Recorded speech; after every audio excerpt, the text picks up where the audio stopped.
The Magical Mystery Tour! Hello guys and welcome back to the channel, or welcome to the channel, hope you're doing very well. My name is Marty and today we are back with the weird, the wacky and absurd. That is the Magical Mystery Tour from 1967.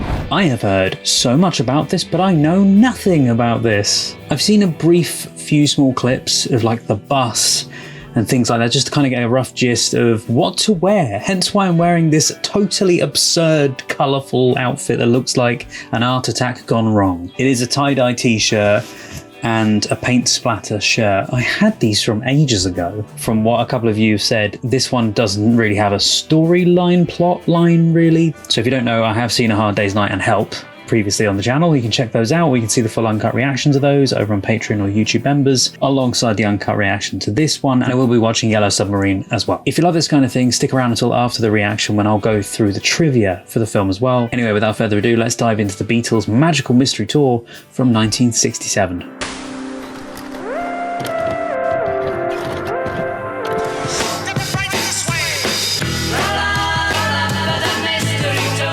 I know the song.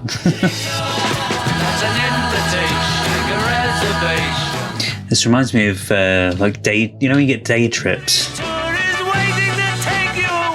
to go to random places for just a day or so. I did that to London a little while back. It only took us there for about 6 hours and then took us back again.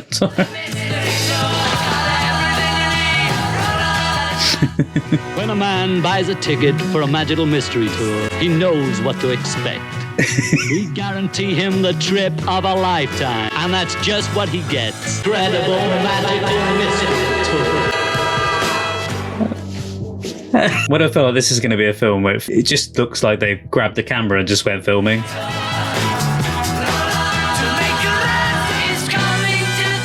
Kingsbar Farm. Did they just hire out a racetrack? Like an old airport runway?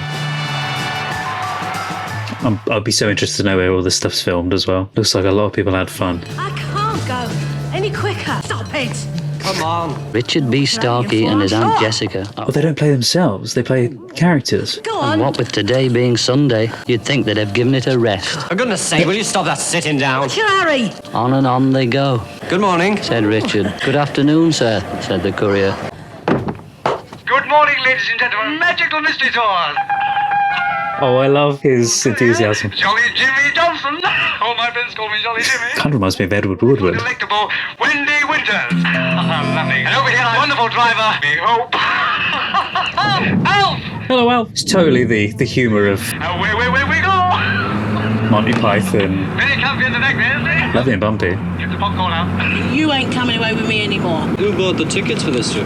I did. Yeah, with my money. I bought them. You're not taking me anywhere. And you've done nothing but eye all the fellas on the coach since we got here. Shut your I don't cake know. hole. Since Uncle Jack died, you've never been the same. Of course I ain't, because I ain't got Uncle Jack Just ever. gotta have a bit of something. Do a bit of knitting, do you good. Who for, you? You can see he's on the verge of smiling. No, don't knit for me. Who is that man? The conductor. That's Mr. Bloodvessel. He's quite harmless. He thinks he's a courier. Last trip he thought he was the driver. Blood vessel.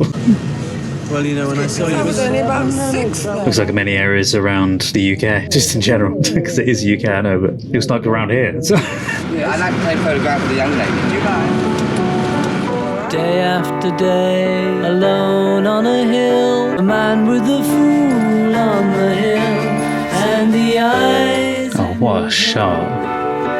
Head in a cloud. Fantastic shot, but very dangerous. Is talking perfectly loud. By the way, apologies, the edit's going to be really cut up probably, but I'm going to try and do my best with song stuff. See the world spinning round. Great shot. That feels very... What's the director of Grand Budapest Hotel? Him. Like him. But the fool, the eyes in his head. I don't think I've heard this song, but not that many times. He never listens to that. There's the sun going down. Like the contemplative shots. Amazing that they got this footage, unless it was stock footage. My name is Miss Winters. My name is It takes me back to school. If there's anything I can do for you, you know There he is. Every wish is our command.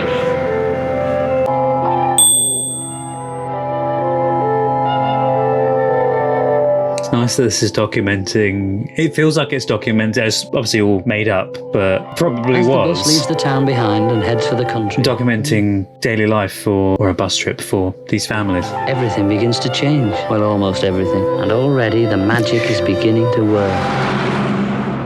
Who may that be?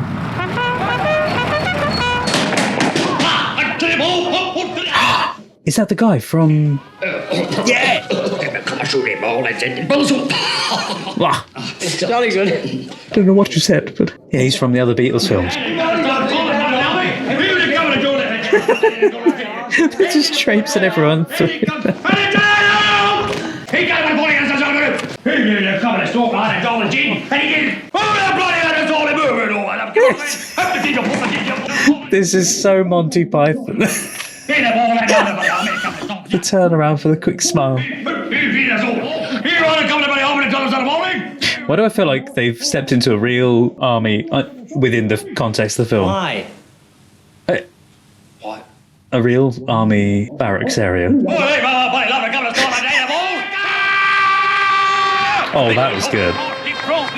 Now, you want to come and stop it? This is... And now for something completely different. I know they're very good friends, Python and Beatles, but... Now you get a toilet in here, like, you toilet in here, you lad, hula, and you get a toilet in here, and you get a toilet like in here, With the crowds as well. you let's down there, Jolly good, Sarge. Carry on. Oh, I love this. This is the kind of comedy stuff that me and my dad love. Yeah, I have wondered at first if they just stepped into a real army barracks within the context of the film, and they just thought, oh, this is a lovely tourist place. This is gonna be fun. Got Vickers running around.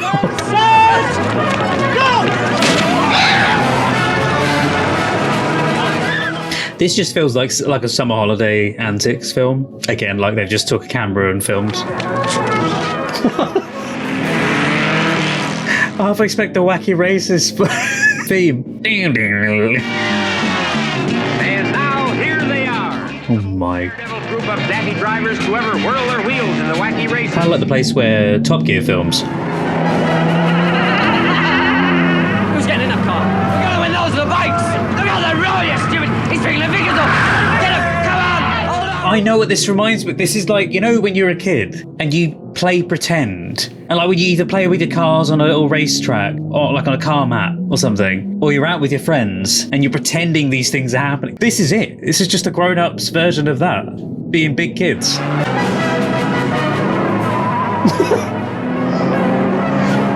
That really is the races. Of the world's wackiest racers.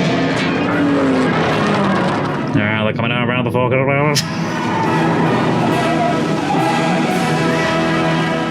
Bravo! Jolly good show.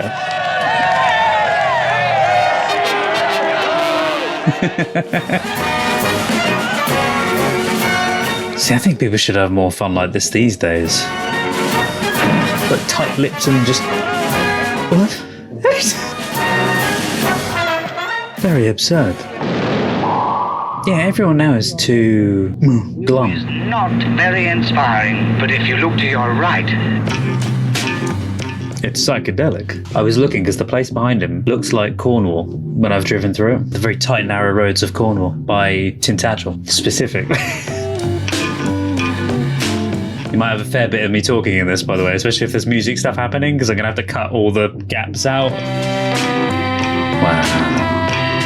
This reminds me of the very psychedelic part of 2001 Space Odyssey. But this...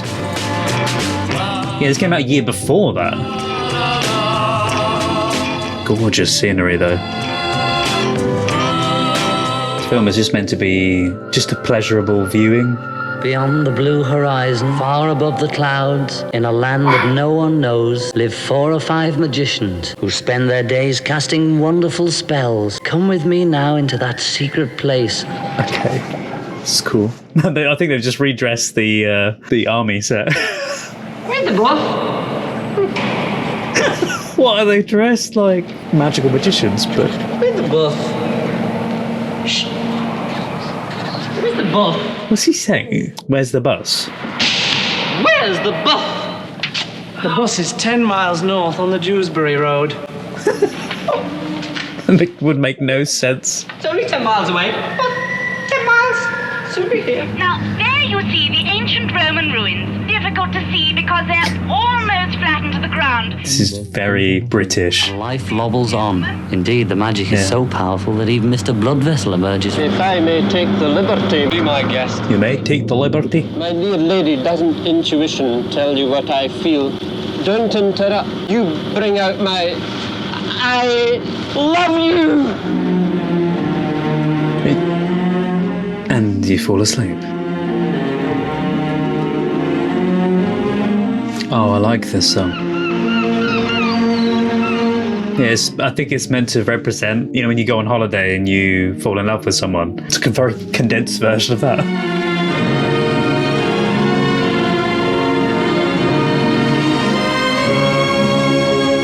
Documenting romance. Love art. Aww.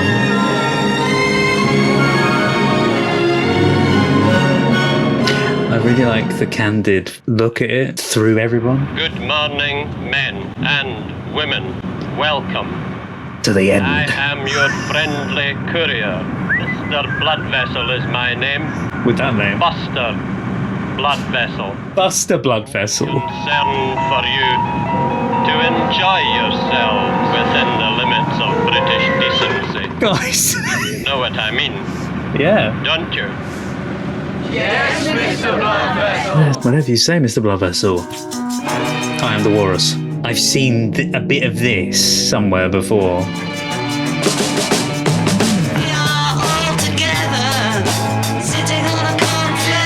It occurs to me as well, I never used to be a big fan of the fashion of the 60s, this kind of outfit stuff. I actually quite like it now. The wackiness.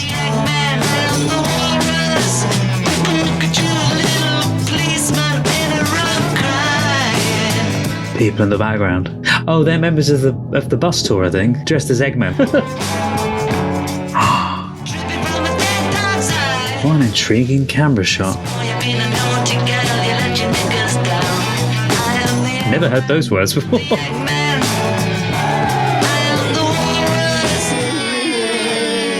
I think they were very much, speaking of someone who isn't totally aware of every single thing the Beatles ever did, I feel like they were very fresh for the 60s.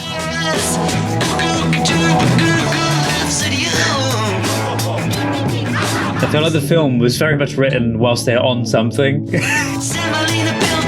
And the songs as well. Semolina Pilchard. Cuckoo-cuckoo. Been trying to think all the way through this if the number plate meant anything, if there was a secret meaning to Euro 913. So wacky. Just used random B-roll shots in the corner.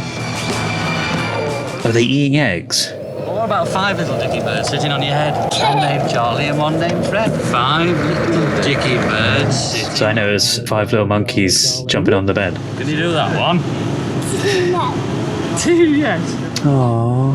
I've got a present for you. Do you know what it is? Have a guess. No. Have a guess. No. He's really good. Want to blow it? No. The face. Should we give it to George? George. Now shut up. Shut up, Jimmy! I can't stand it anymore! I'm getting off! Don't get historical. Totally wackadoodle. That's brilliant. The way to turn an argument on its head as well. Also an empty bus on that shot. She's dreaming about food. Beautiful food. Creepy. What on earth is this? Why is there a cow on... It's the cow from earlier. It's on top of the set. And the lift walking on the tables as well.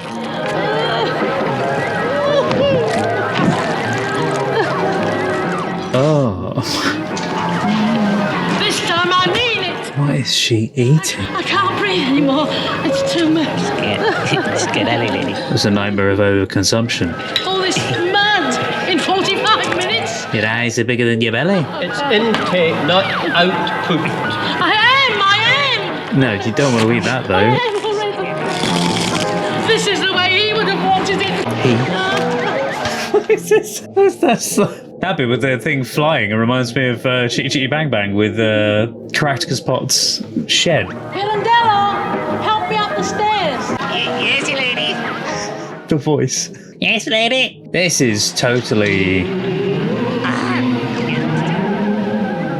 Yeah, this is, you know those dreams, those nightmares you have that are disjointed, and now he's playing the milkman. I am the milkman. You're a policeman. It's feeling By the way, I'm watching this incredibly late at night. I'm gonna have nightmares. No business like show business. There's no business I know. Everything about it. Let's go on with show. Let's go on with show. Aye. You're gonna go in the tiniest tent and it will turn out like a TARDIS. A huge canopy. Yeah. Oh, I like this. It is like kids' imaginations though.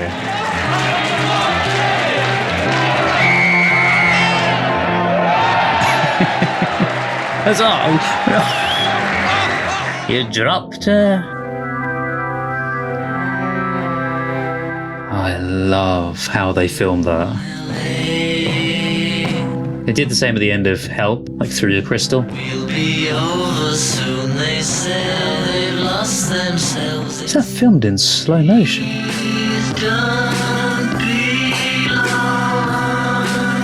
Might not have been, but it's just even the grain looked like it was slow as well. Oh, that's so surreal. They've got the projection of a cat's face, I think it was. I think it was just like a prosthetic mushed up face or something, but no.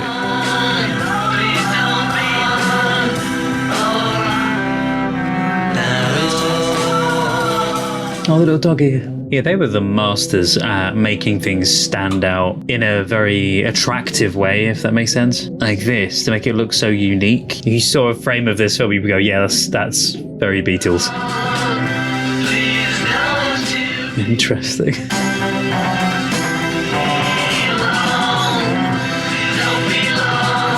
Was that 2 wives and a kid to support? 2 wives?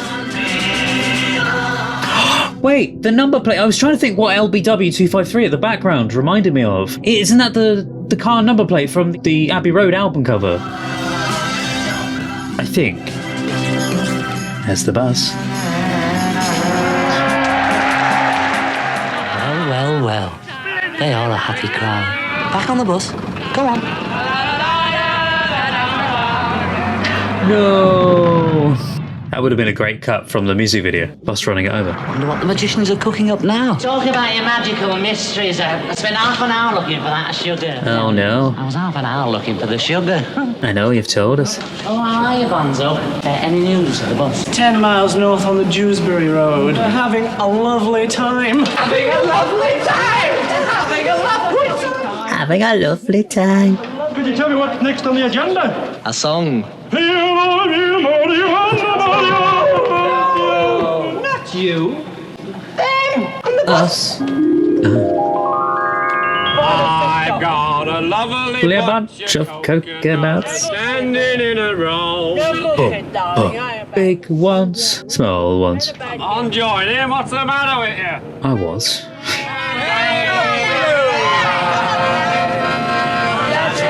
The amount of lights on that bus. How the hell were they allowed to drive? I suppose the windows probably blacked out a bit, tinted. I have been on one of those buses before, one of the coaches like that, to be fair, and they had lights on the inside with tinted windows.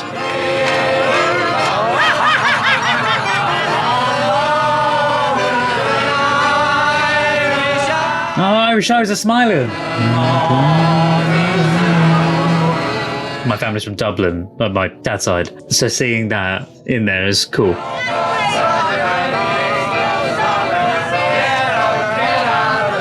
Like, to many, I think this film is going to feel very... it's a real big laugh, but it's going to feel very nonsensical, and probably some are probably going to think it's a bit of a waste of time. I think it's fantastic.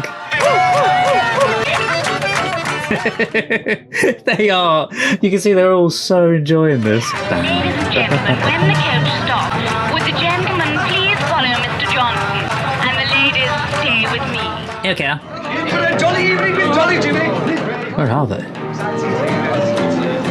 What kind of club have they walked into? Or then do I ask? Wait. All the care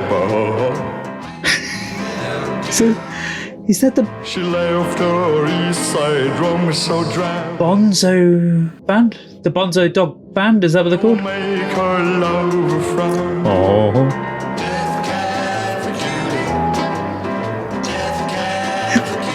I was trying to see the name of the band on the drums, because there was a name, I think. His eyes in America. There it is. It is! I think that's his Bonzo Dog Band. Don't you know? I was right about the kind of club I think it might be. That was weird with the masks. By the way, apologies for those on YouTube. I might have to do some cutting around some of this stuff. I will have to. Or at least blurring, potentially. What was he doing? What? Wound up dead. Yeah. That was very well timed. Oh, they actually censor in the film. The big teeth on him. Yeah, I've never seen the Bonzo Dog Band perform before, but I've seen pictures of them. And that's what made me think it was them. Let's all get up and dance to a song. Oh, I love the outfits. She was born a long, long time ago. Your mother should know. I know this one, vaguely. Sing it again. For she was born a long. This dancing from them feels very iconic to Beatles. I'm sure I've seen something similar to this before. Is that the Cadets? Lift up your hearts and sing me a song. Your mother should know. So extravagant. I love it. Sing it again. Your mother should know. Also, why?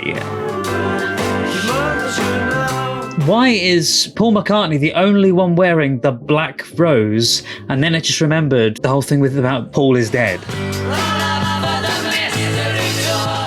I love it. Oh look, there is the magical wizards. Oh, that was great. Yeah, Bonzo Dog Doodah Band. Johnny Jimmy. Derek Royal? Victor Spinetti, that's the guy from the other films. And that was a magical mystery tour. I told you. Goodbye. He did. Editor Roy Benson, all of the film crew and everyone, fantastic job on that. I'd say that in general. Thank you guys for watching this as well. Oh, photography, Richard Starkey. What's his name? He plays Starkey in this, doesn't he? Richard B. Starkey and his Aunt Jessica. Oh, this is the film restored version. 16mm original materials.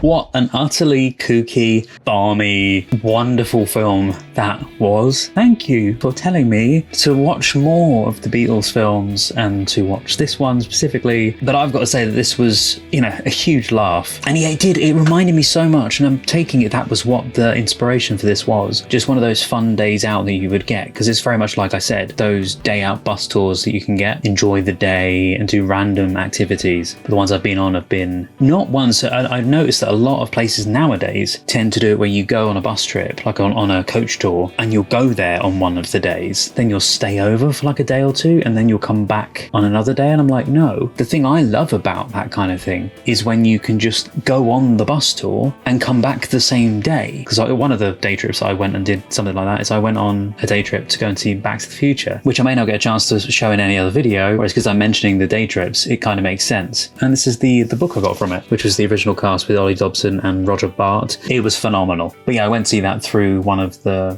bus tours things that you do on like a day trip. And yes, you could just chill out if you wanted to, but it was also a great social thing as well. It does seem incredibly wacky, and I would have loved to have done something like that. I recently posted a reaction to, this is when I'm filming this specifically, I recently just posted a reaction to the Philadelphia story. I got some incredibly lovely comments on that, so thank you so much. It's kind of been overwhelming, but in a good way. Like, I've really loved seeing all the comments. Yes, we made it up as we went along, I recall. I thought it'd be a good idea to just make a film, have some ideas, and go somewhere and film them.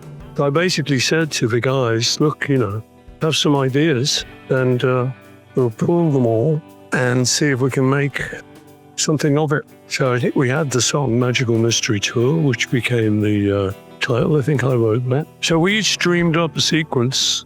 John came up with a couple of dreams that he'd had. George came up with Buche Way, which was based on a location in Los Angeles. So we each came up with a bit of an idea and went off in this bus to film it. Magical Mystery Tour was Paul's baby all the way through, but the hidden agenda that he had was not just to produce a film for television, but in fact to launch himself as a producer of film.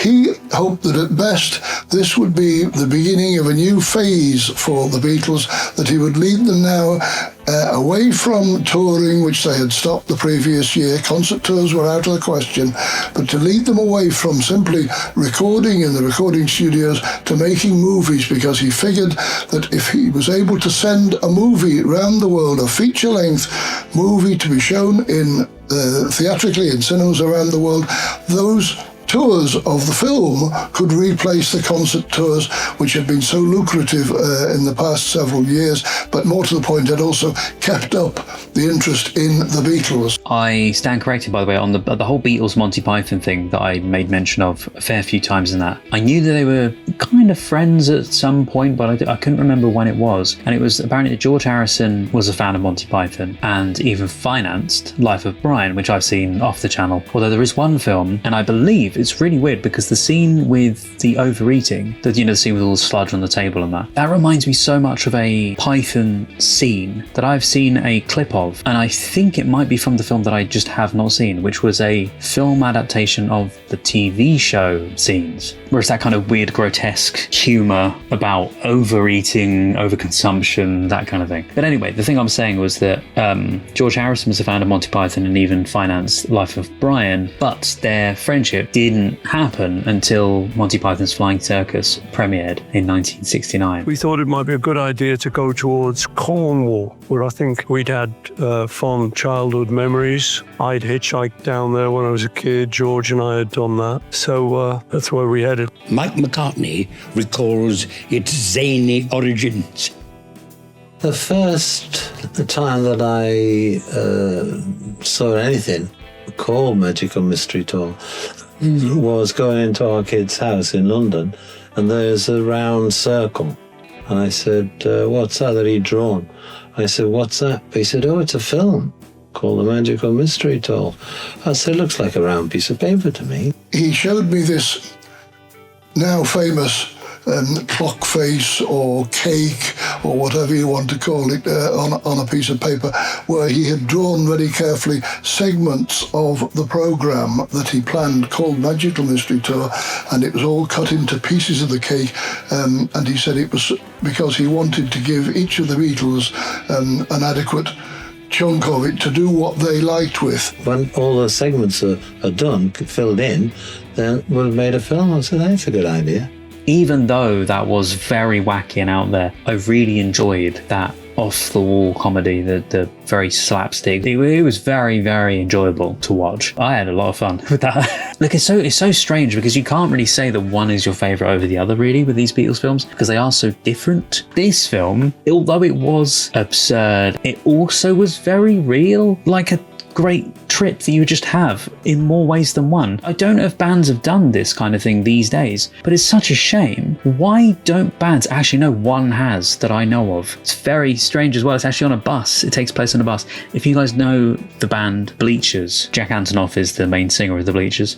If you know of them, I love their music. One of my favourite live performances that they've done as well. And it's like a private bus that they've got the instruments on the bus, but they play the video, a casual bus picking people up along the way. And every time they pick a new person up, that's like the start of another song where they'll incorporate that person into the band's music. And it's not wacky because it is just live performances, but it reminds me of the same thing. It's almost like a bus tour of you just going on tour with them on a bus, enjoying their music live. Stop making this hurt!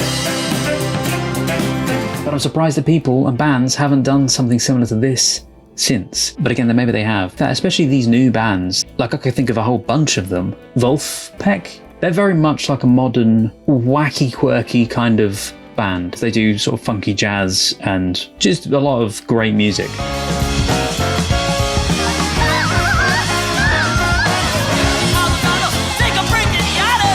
There is a band out, by the way. They almost parodied the Beatles, and I don't mean the Rootles. Was it the Rootles or Ruttles? The Ruttles. But anyway, there's a band, I think it's called HOA. They're very similar to very early Beatles.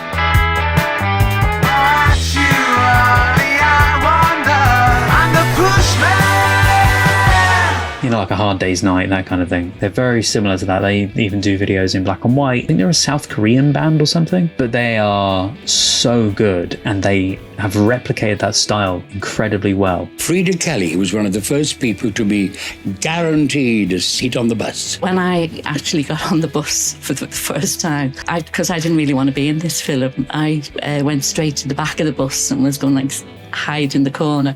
But Paul wasn't having that. He wanted me right up the front and he put me right behind Ringo. What we did to find the actors and the actresses was we had a copy of an actors directory called Spotlight, and we just looked through it for likely looking faces and basically hired them on the basis of that, really. We didn't want to do lengthy auditions, and as we didn't have a very firm idea of what they were going to do, we just winged it. So we had Derek Royal, and he played Jolly Jimmy Johnson, who was the courier. Derek was a bit of an acrobat, so that was one advantage. We knew we could ask him to do one or two little jolly tricks. Then we had Mandy, who was the hostess. So we literally got in the bus. I think there's echoes also of Hard Day's Night where we got on a train and we set off. This time we set off on a bus. I think also the thing was, by this point in our careers, we wanted to have control over what we were doing because that was happening in the recording studio. So we wanted to make this kind of sort of film based on almost like Cinema Verite, like a reality show. Felt very much that like they did just grab a camera, like I said at the beginning. Like they grabbed a camera, apart from the music video stuff, but what about the rest? They didn't really have anything in mind, and then they just went and filmed a load of random stuff. And when we would stop at, for instance, at a fish and chip shop, nobody was at all sure whether we were stopping for a lunch break, a regular lunch break for the lads, or whether it was the scene, the location for the next sequence to be shot. And this is the way it went on for the whole time, actually. We all sat down to lunch at the hotel in Newquay upon one occasion. Everybody seated around an elaborate layout of tables, and they weren't sure whether this was just a nice gesture on the part of the Beatles to give the cast a slap-up lunch, or whether in fact it was a sequence, yet another sequence for Magical Mystery Tour. So we just worked out little bits of business and went on the trip. And then later we introduced songs that have been kind of written with the whole project in mind. I see you're all smoking away. Don't do it, children. It's a bad habit. So on the cinematography side that I was saying about the choices that they made for a lot of this, I was really enjoying the one scene, you know, where they're the Eggmen and they're walking away towards the bus that's driving away across the field. I was loving the extra picture-in-picture shots, the little corner videos. It was weird. And I don't know if they were supposed to be eating eggs like Eggmen. Hey guys, so I'm in fact in tatty old clothes today. I don't believe it was eggs. I think it was fish and chips. The reason why I say this is because one of the deleted scenes was them in a fish and chip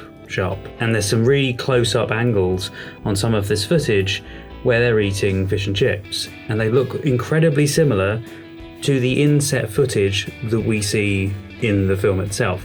So that's how I think they got around, like, there being some extra footage that they filmed and then they could use it in another segment of the film. It's a shame they cut loads of the stuff because there is some really wonderful extra footage out there. Obviously I can't show you all of it, but what I'm going to probably try and do is obviously play you some here, but then also as we go throughout the extra trivia and my chatting to you, I'll probably play some over the top of that as well. But the concept of the Eggmen and the walrus and that, it might have just been random things that were put together out of their like conscious brains, just going, that's a great idea, that rhymes really well, we're completely blottoed out of our faces right now on things, and so this sounds great. Let's jot this down. Let's make this an idea, because it's wacky out there stuff. On duty at the time was a young policeman, Alan Russell. He found himself enjoying his moment of fame, but as it tells in this story, it didn't come without a price. I was a young probationary constable here in Newquay, and I was told that my rest days had been cancelled because this famous pop group were coming to Newquay, and we were going to bring in policemen from other stations to back us up on crowd control. When we got up here, well, half of Newquay had arrived. We were overwhelmed, so we had nothing we could do really other than just to join in with the proceedings. I was just standing there watching all the children getting ready to have this photograph taken when somebody pointed out a pair of legs sticking up. I went in to see if I could give the child some help, and by the time I got in there, he was okay, but unfortunately my helmet fell off, so I crouched down to pick it up and put it on. I was a little bit embarrassed, so when I stood up, I lifted my hands up and smiled sweetly, and that's how a picture of me appeared on the record sleeve and in the opening sequence of the movie. And that was when my trouble started, because about 2 weeks later, the record shop opposite the police station posted a copy of the photograph in their window, and my chief inspector on his way to work walked right past it. I was paraded in full uniform, together with the white gloves and the helmet that I wore in the film, ironically, where I was told in no uncertain terms that I'd committed a disciplinary offence, and I was cautioned for it.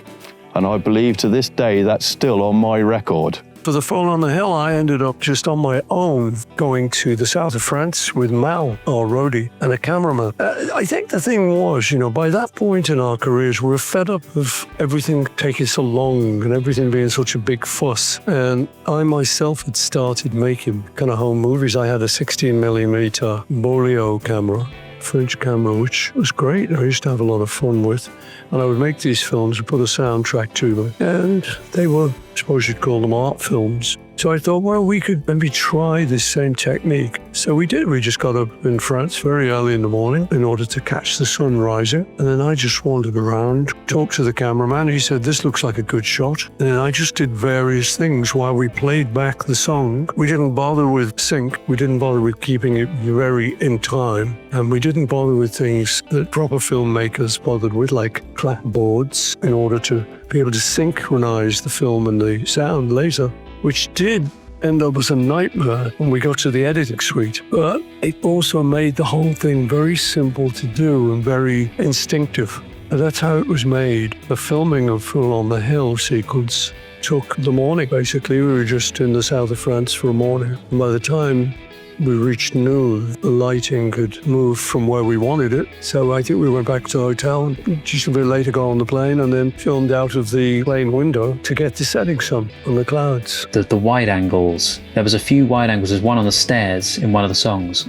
Such a great shot, the one where there was either a violin or cello that had fireworks behind it at the bottom of the stairs. And it's funny because I'm sure I have seen, and I don't think it was in that, I might be wrong, but I'm sure I've seen that same shot. Don't know where I saw that though. It was the same shot as that, but it was the Beatles running up those stairs. And so I thought I was going to see it in the film, but I don't think I did. But also there was some great pieces in there. It kind of reminded me just a lot of it almost being a sketch show, a comedy sketch show with songs thrown into it. I believe it wasn't a film, it was a TV movie. But if they made that more often, kind of a bit like, you know, the Monkees did with their show, I suppose, because the Monkees TV show was very much that. It was comedy type sitcom show, from what I remember anyway, with that stuff thrown in, with like the songs thrown into it. Someone reached out to me and told me when I was looking at doing the Help film, and I mentioned about that, and then they said, well, if you like the Beatles and if you're watching those films, maybe watch the Monkees film. And I was like, the Monkees film? There's a Monkees film? And they said, yeah, there's a Monkees film called Head. Apparently it bombed. It didn't do very well. The Monkees were brilliant. And the reason I'm mentioning it though is because I will, at some point, if you would like me to, potentially watch the Monkees film as well. So we would talk to the characters and they would put ideas in and we'd say, yeah, we like that. That's a good idea. It was quite a communal effort. One of the passengers there was our fan club secretary. It was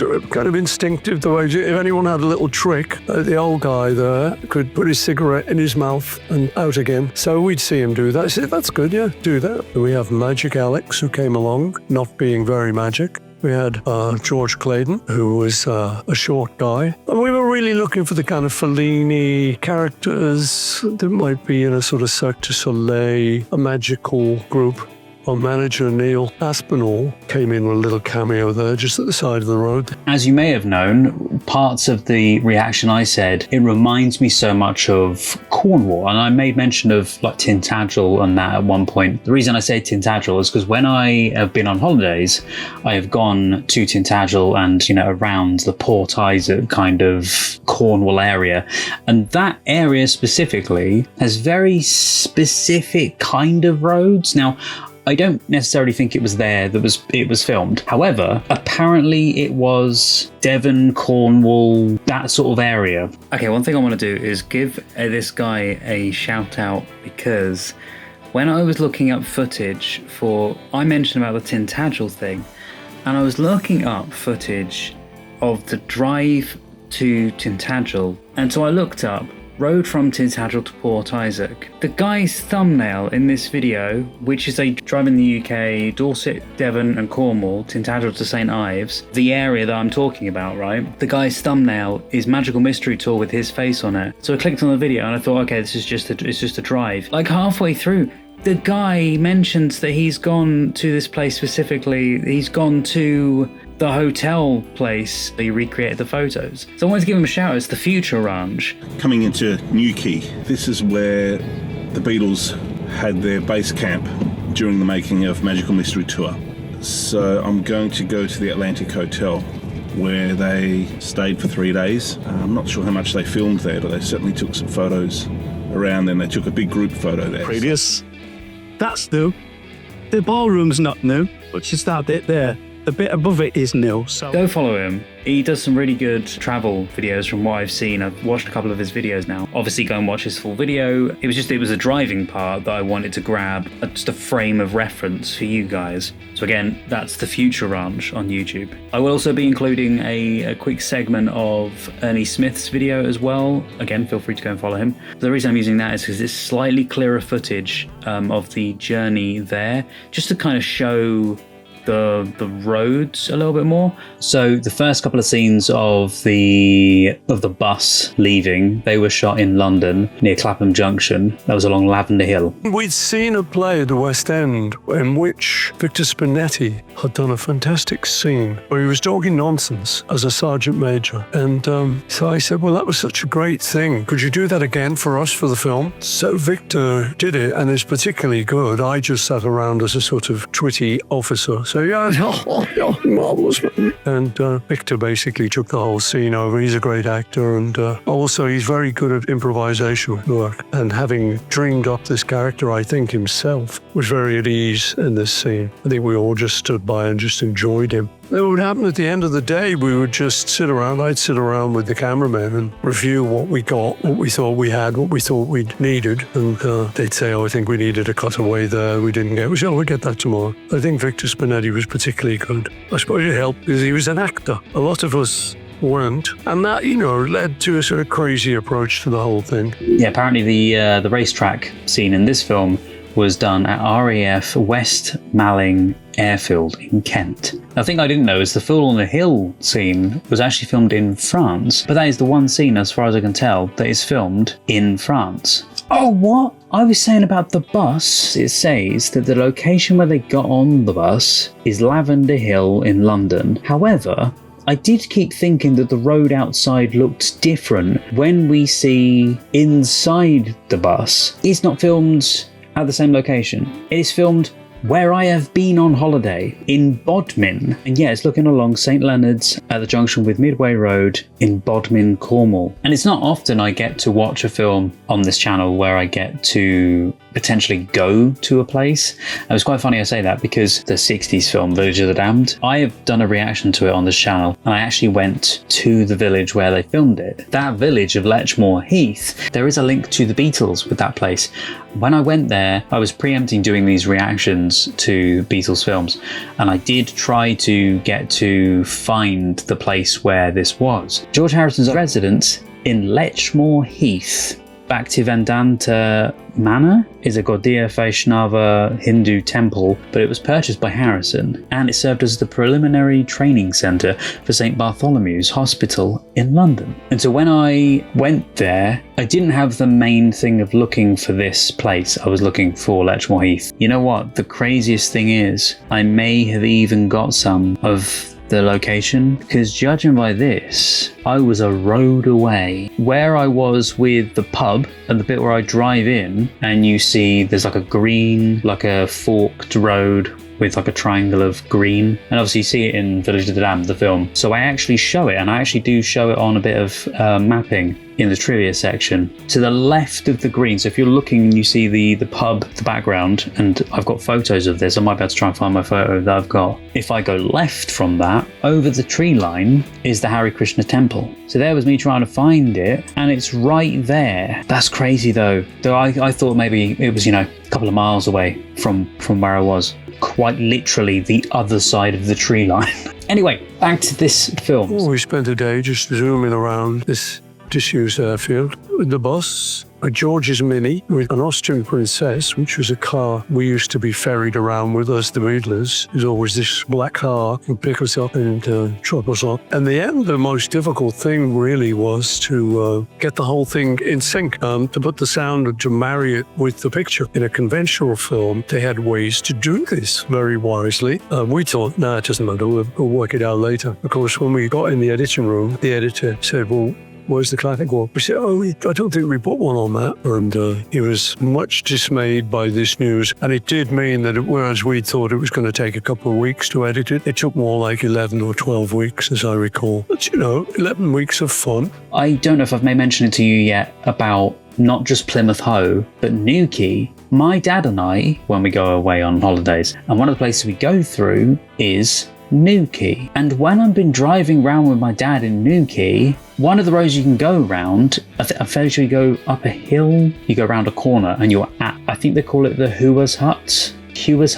They use it near the very beginning. There's a girl leaning out the window and she's waving. Or if they don't go back to it, I know there's some behind the scenes photos and there's some behind the scenes footage that I found of that place. Well, I have been there. I've driven past it quite a fair few times, and I never really known what it was. I always thought it was some kind of lookout point. I'll have to look up what it was actually for. It was from this place the Hooer kept watch for the shoals of pilchards, which were once a mainstay of their economy and a vital source of food. The job of the Hooer, the lookout, was a serious one. When the signal was given, sometimes a shout of hever hever, sometimes a blast on a trumpet, the whole village would drop whatever it was doing and head for the harbour to launch the fleet. According to the Royal Cornwall Gazette, 24th of July 1802, they say the Hewer cautiously and vigilantly surveys the ocean below him in anxious expectation of the coming shoal. He is provided with 2 little white flags. These are his telegraph, by the various well-known motions of which he is perfectly understood by those below. There you go. I will leave the link below for you, okay? Same as I do with everything else. There's even an old photo here as well. Oh,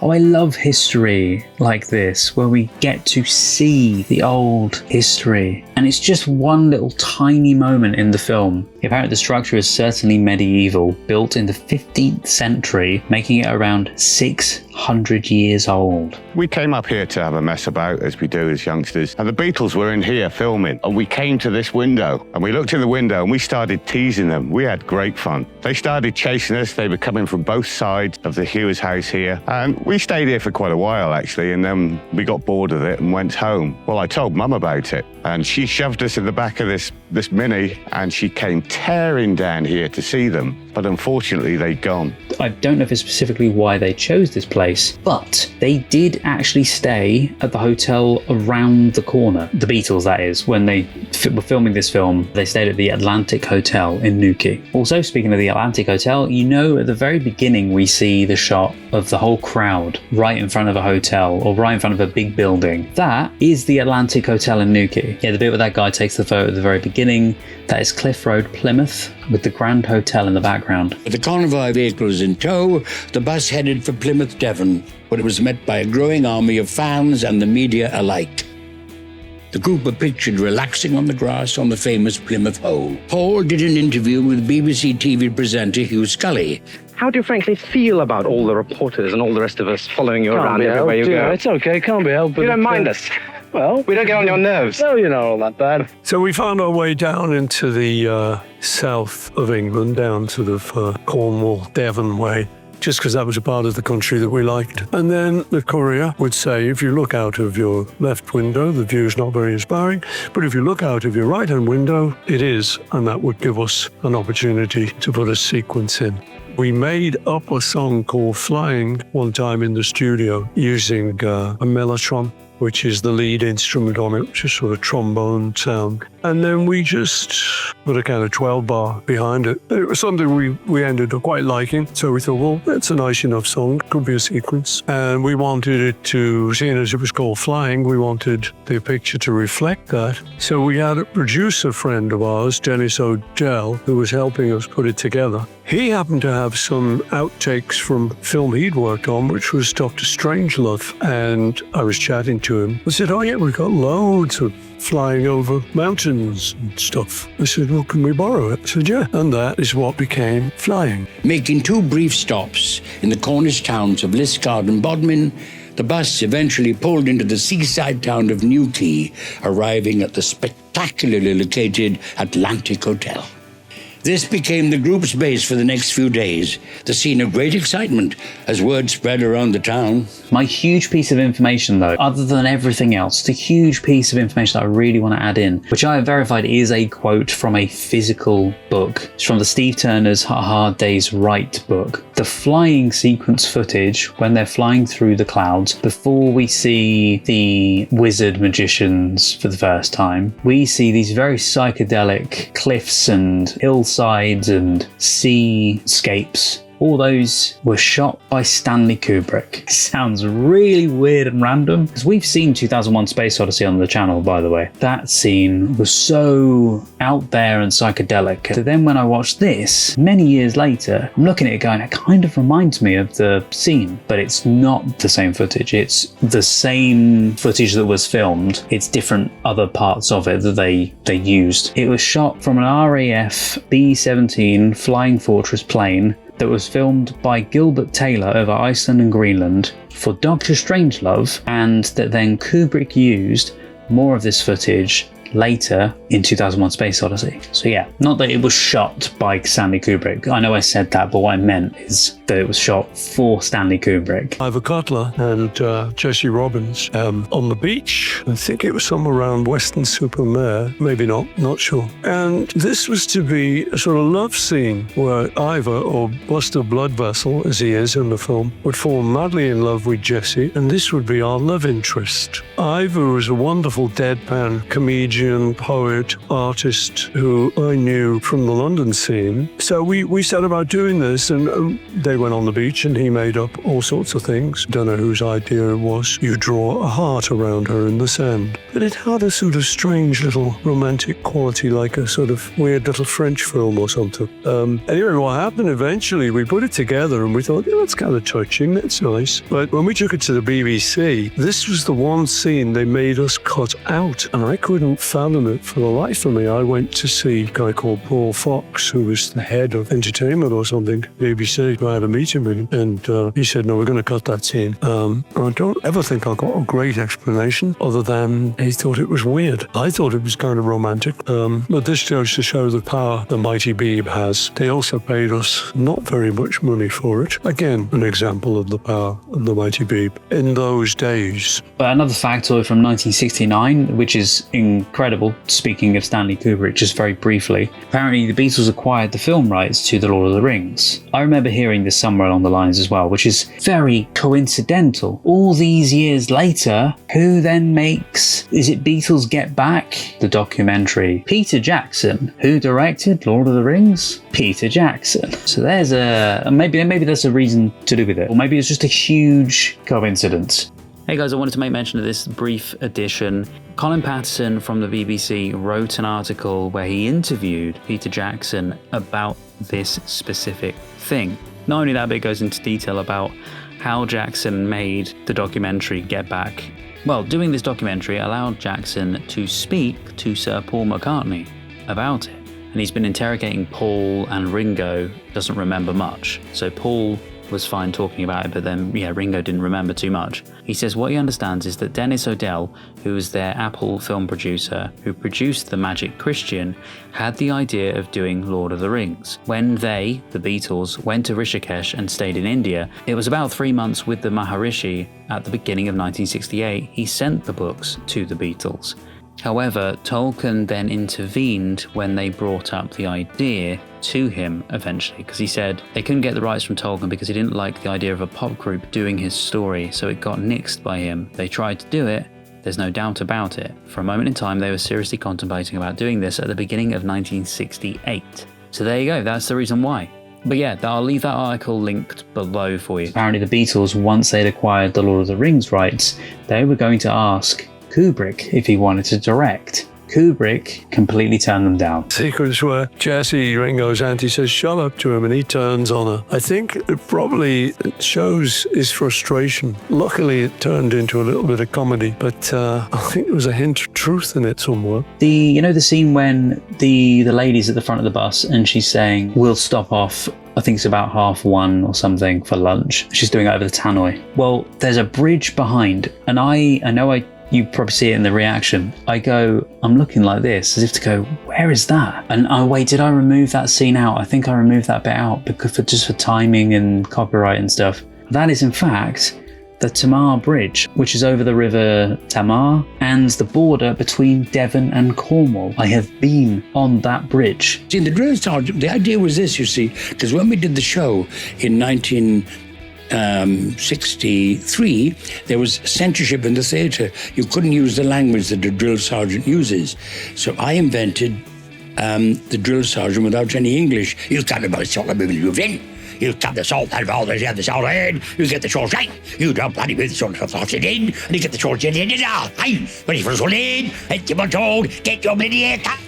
Was an army sketch, Victor Spinetti. They kept doing it over and over for rehearsals. And you keep coming to this thing all the time. You go, whoa! And so I said to our kid, when he does that, is this a stupid idea?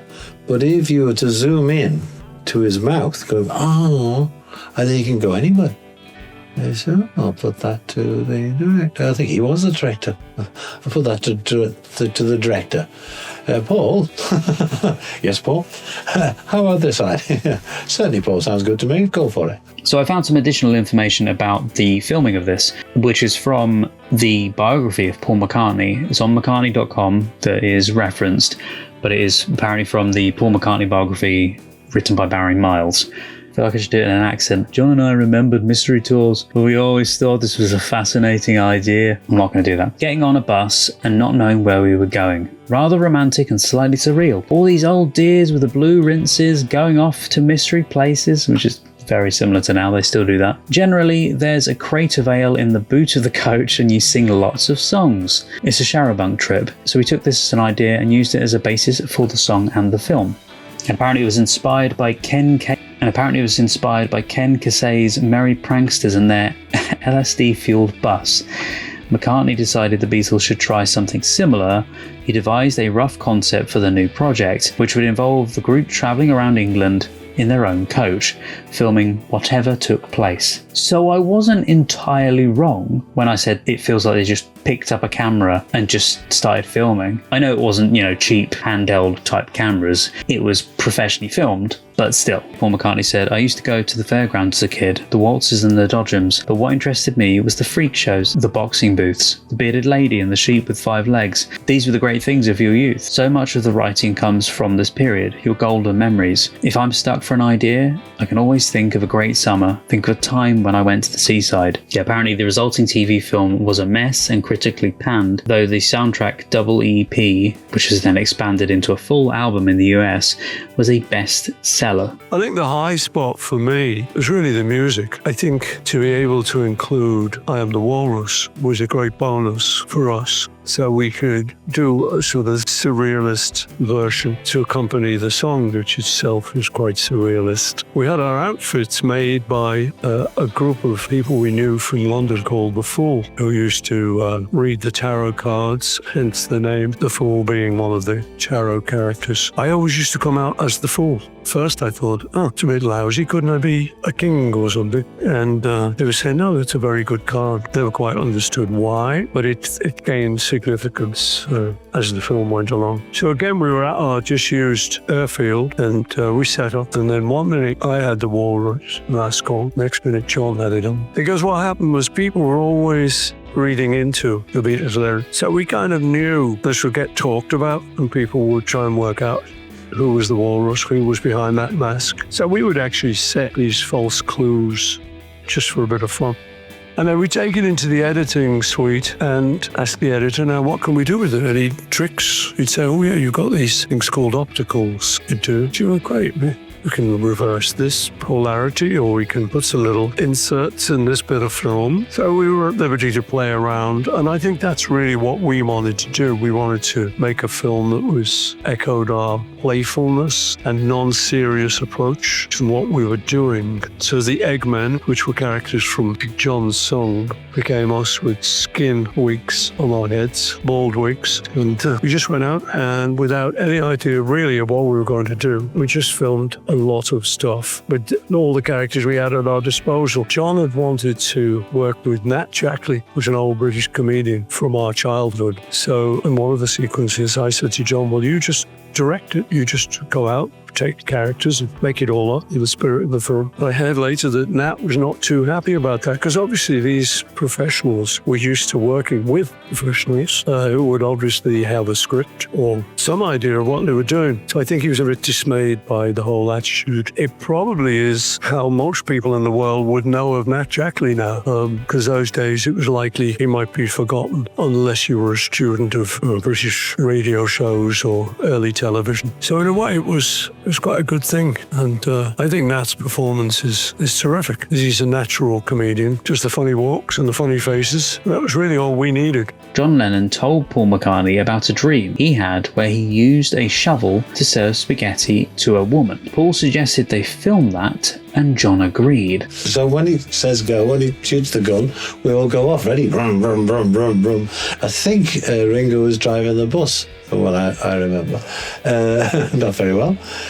And so go, there we go, bang, off, and we just drove round and round this thing. Sometimes the vehicles going over rather dangerously on the thing as we're going around, a bit too fast. That's all, till eventually someone, waved a flag or something, screeched to a halt, and then all got out of our cars and went over there somewhere. After its premiere on BBC One on December 26, 1967, I read about this. Sir Ringo Starr apparently rang up the BBC complaining that the movie got poor ratings because it was broadcast in black and white. Apparently it said a few days later it was broadcast in colour on BBC Two. It still bombed. BBC One back then in 1967 was black and white. It was only until 2 years later in 1969 that it became colour. However, BBC Two back then was in colour, apparently pioneering the significant change to television with the colour side of things was none other than Sir David Attenborough. Apparently at the time, Attenborough worked as a controller for BBC Two where he was tasked with the ambitious project of introducing colour broadcasting. The aim was to do so before West Germany, who was simultaneously working on a similar project. We took it to the BBC, who we thought would be the ideal place to show it, because on the Christmas holidays they always had a Boxing Day special, which always got a big television audience. So we thought, oh, this would be great. This would be for our kind of people. It'd be a sort of modern, wacky, surrealist romp. But of course, we've probably forgot that people were used to seeing a certain kind of variety show. There was a great actor called Morecambe and Wise, very famous British entertainers, who were much more professional and funny and were what the audience was used to seeing on Boxing Day. And we were offering this very strange fare. And I think a lot of younger people at home enjoyed it, but a lot of older people, including television critics, didn't. So it got hammered mightily. The Beatles met with very, very mixed opinions from the critics when Magical Mystery Tour was first shown, which was at Christmas at the end of 1967. The BBC were heavily criticised for having shown it in black and white, but then they had no alternative because BBC One at the time was black and white. The only way of getting it to be transmitted in colour was to put it on the much lesser watched BBC Two, which they did at a later date. But the thing is that Magical Mystery Tour relied, as a movie, very heavily indeed on colour. And to see it in black and white robbed it of a lot in the first place, but then there was the matter of the actual comedy content, the approach to the whole thing, and it went over a lot of people's heads. But did Mystery Tour put you off making a film completely yourselves? Yeah, we're only ever going to be cartoons forever now, because they really put us off those. It's a new career piece. Those no good damn critics. I suppose whatever people thought of the comedy content, whether it was before its time, after its time, or not worth bothering about, the redeeming feature for everyone, as far as the fans were concerned at any rate, was the musical content of Magical Mystery Tour. That soundtrack contained some very good new material by Lennon and McCartney, and a track from George Harrison too. And the musical side of the film was extremely well received by the fans and deserved to be as well. It was good stuff. The film had been edited to 55 minutes from nearly 10 hours of footage, which is an incredible amount of footage to go through.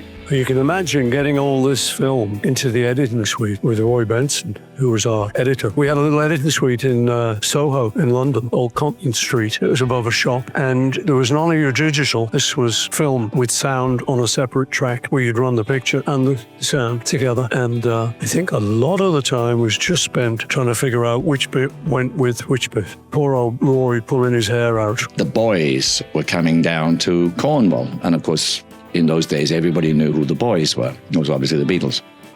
And he told me that they were staying at the Atlantic Hotel in Newquay, and that they were filming a Magical Mystery Tour. Of course, we heard that the bus had got stuck on a narrow bridge, and that was on television. So everybody and his mother knew that the Beatles were in a bus heading down to the southwest. The bus with a hand-lettered Magical Mystery Tour sign attracted curious onlookers who began following in droves. Now, I do actually have some behind-the-scenes footage of them filming the bus, as then you can see the camera crew inside on part of it. It says here, suggestions to film the chaos mounting outside were shot down. Lennon ultimately ordered the bus to stop, got out, tore the lettering off the sides. He later decided the whole program as the most expensive home movie ever made. One of the funny moments is when we got stuck on a bridge. It was a very narrow bridge. We had like hundreds of cars behind us, and they all got stuck, and the police were called, and it was horrendous. I remember telling them any of the small roads on the right from, I believe, the A38 up onto Dartmoor were not advisable because of narrow bridges. And guess what? They got stuck on a narrow bridge. And by that time, there were zillions of cars. I mean, it was ridiculous. I mean, there was the coach, at least one limo, me and my minivan. And I think by that time we had about 30 cars behind us. They should have got out and filmed that because it was hysterically funny. There was this air of excitement suddenly because we realised that it was this Beatles coach. It was an extraordinary situation. They stopped the traffic, and we were just so thrilled to think that the Beatles were within touching distance. Oh, here you go, some information about the Fall on the Hill sequence. So Paul McCartney took some friends and a camera to the south of France to film the Fall on the Hill sequence, which he later admitted was against union rules. According to Beatles assistant Peter Brown, McCartney didn't even bring his passport. Did he not worry about getting back into the country, let alone out of it? He claimed a courier had it and was meeting them later. You would never get away with that now. What? Typical Beatles, flying by the seat of their pants. We had friends who we wanted to rope in. We knew the Bonzo Dog Doodah Band and their lead singer, Viv Stansel. So we cooked up this scene where we'd go down to a strip joint in Soho called Raymond's Review Bar, and I think we basically just wanted to see a stripper. It was as simple as that, the truth be known. The Bonzos got involved through Mike McCartney, then known as Mike McGear, who was part of the Scaffold. The Bonzos and the Scaffold kept bumping into each other on the road, and we got on very well. And I think Mike sort of announced it. He said, "I've told our kid about you," and he said, "You ought to be in this film they're doing." So I think our management sort of sent a copy of Gorilla, which was our album we'd just finished, over to them, and I think Paul listened to it and picked the track Death Cab for Cutie. A rough shooting script was written before filming began. I would never have guessed, because it doesn't seem like it. About 70% of the bus exchanges were improvised, but everything filmed outside the bus was performed, more or less, as written. Well, my father took me over to meet them because I was too shy to talk to them in the hotel itself, so dragged me over there protesting, I think, at the time, because I was so embarrassed. And went in there, shook Paul McCartney's hand, which was like, oh my God. And he said, "What are you laughing at?" As I turned away, like, oh my goodness, I'll never wash his hand again. Right at the very end, I mentioned about the whole Paul is dead conspiracy. The reason I mention it is because I've known for years about this whole conspiracy thing about, like, if you play a segment of the song backwards, it says dead man or something. Anyway, not getting into any of that stuff, but the reason I say it is because I thought it was funny that they were all wearing red, apart from Paul McCartney, who's wearing a black flower. So this is the information regarding the flower itself. In the article Magical McCartney Mystery by John Neary that appeared in the November 7th, 1969 issue of Life magazine, at the height of the Paul is dead hysteria, Paul denied that the black carnation had any significance at all. He explained, "I was wearing a black flower because they ran out of red ones," which to me just sounds like such a lame excuse. What?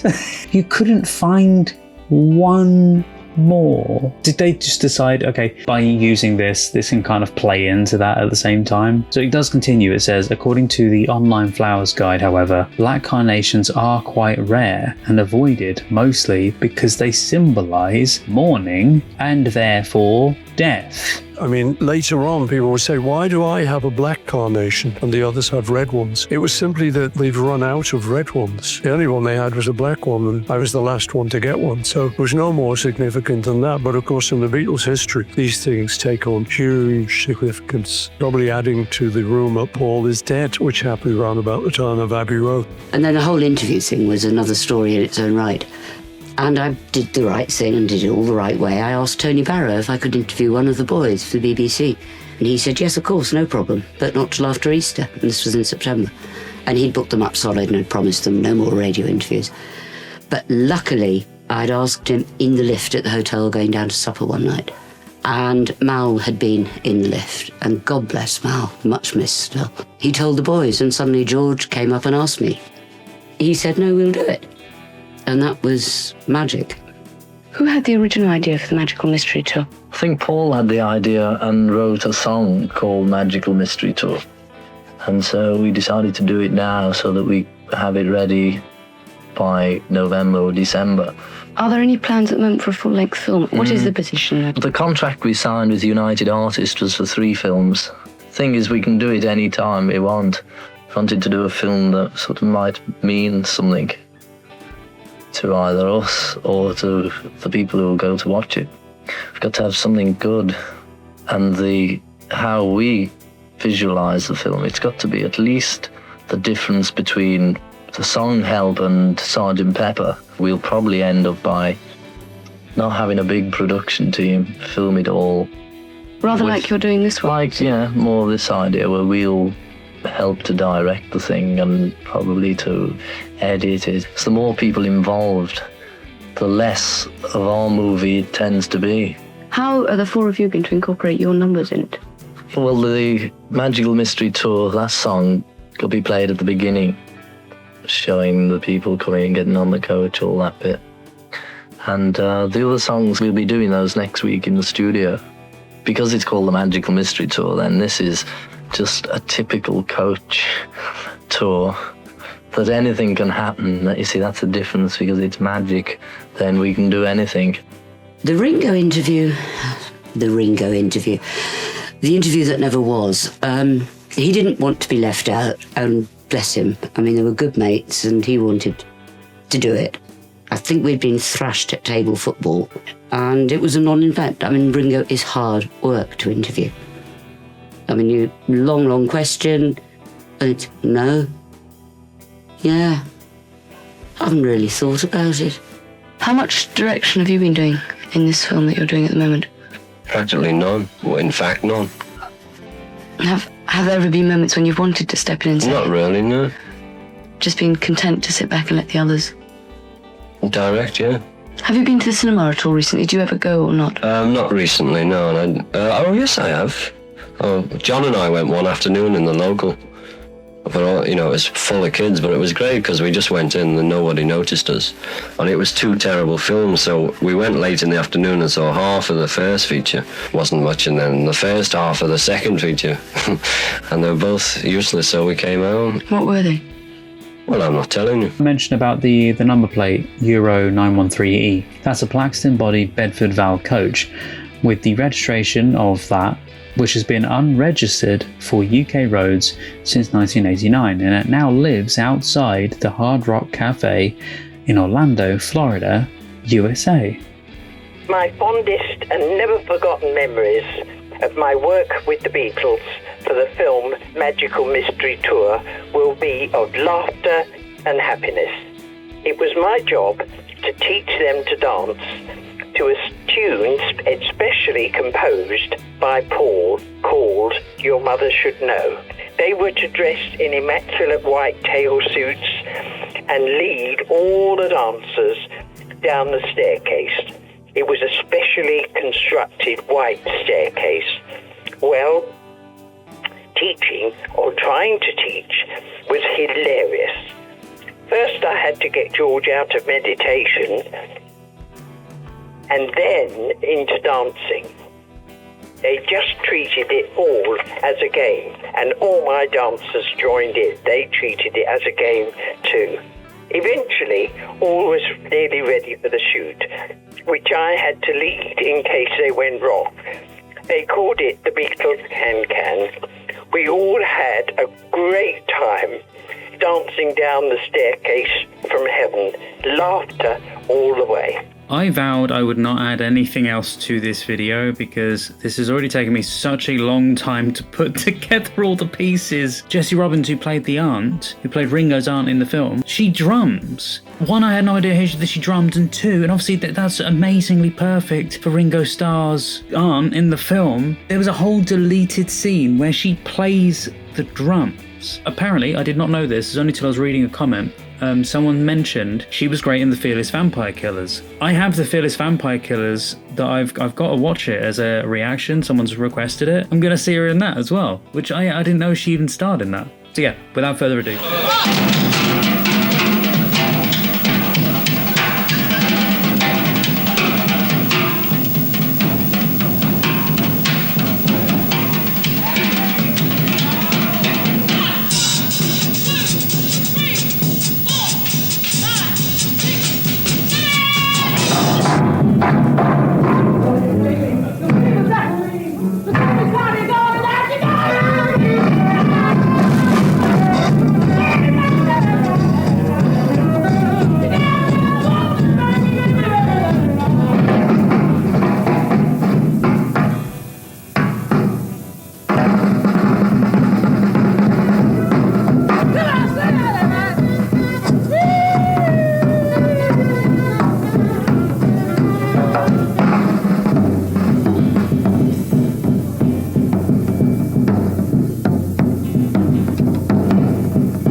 going down the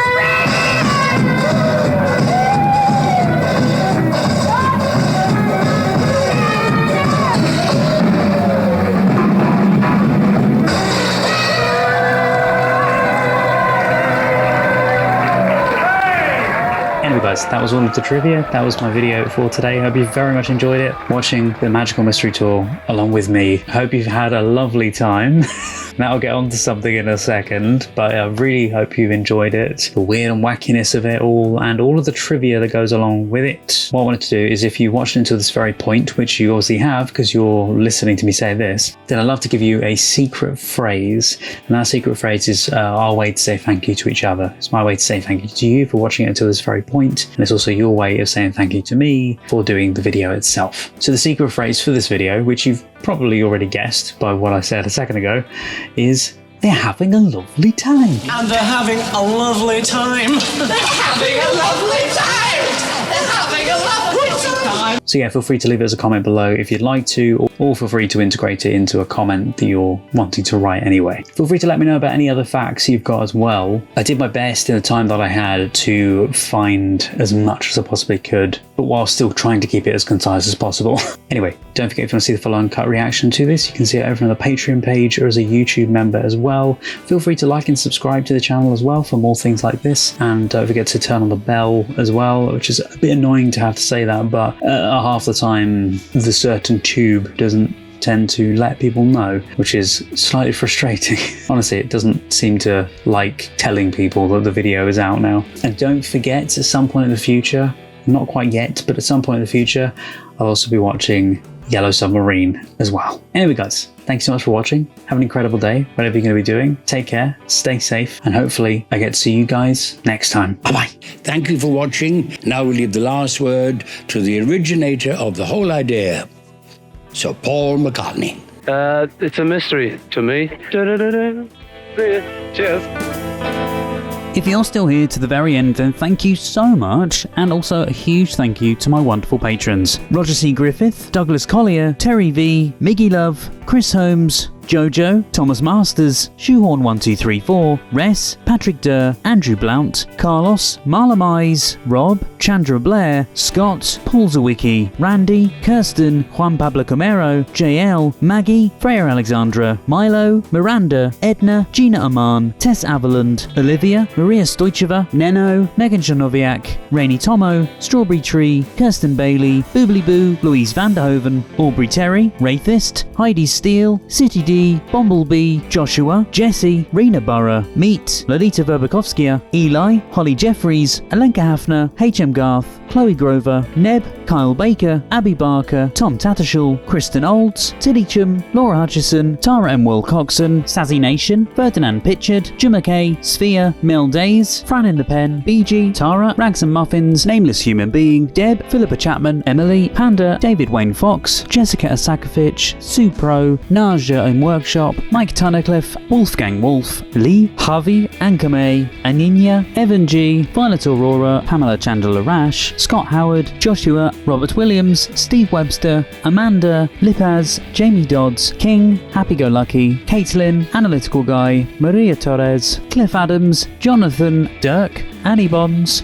Crystal Appleby, Scorpius, Monica Murphy, Sebastian Saint-Ange, Varga, Leslie McKittrick, Nick Stark, Number 1 Carez, Jen, Biff McKeldin, Birgit, Stephanie Collins, Emily, Ken Duncan, Max, Helena Klitsch, Amy Quattlebar, Ry Levi, Wayne DeFries, JJ, Mikhail Augustine Reed, Malcolm Hope, Lee Hallam, Bill Waite, Charlie Elkin, Mika Least, Jeffrey Welton, Alida Scope, George, Ingrid, Stephanie Sexton, Jude, Bera, Robinio GD, Catherine Ellis, Vincent Pare, Sammy Fan, Eric Jansen, David K, Stephen, Edcat, MB8, Border Collie Lover 223, Caitlin, Juiced, The Gallifreyan Rebel, James, Johnny115, Tim, Paul Hess, Frank Tex, Marie Clark, Robin, Matt Quinn, Offer Rock, Bruce Heckerman, Joe, Victoria Helm, James Melton, Beatrice Soiler, Siegfried, Clara Grow-Louis, Lana Gorgeous, David Stafford, Rebecca K. McDowell, Ashley Stanley, Sophia, Fabian, Paul Byrne, Bear, Nadia, Chris Thompson, Erin Milieu, Kate Wheeler, Janet Rose Ashley, Alex, Tyler, Just a Little Tired, Shud Bruxelles, David Holton, Lisa Lovett, Liviu Oana, Francesca Carey, and Ketch Renner. If you'd like to see more videos, there's some more on the screen right now. Thank you so much for watching, guys, and see you next time.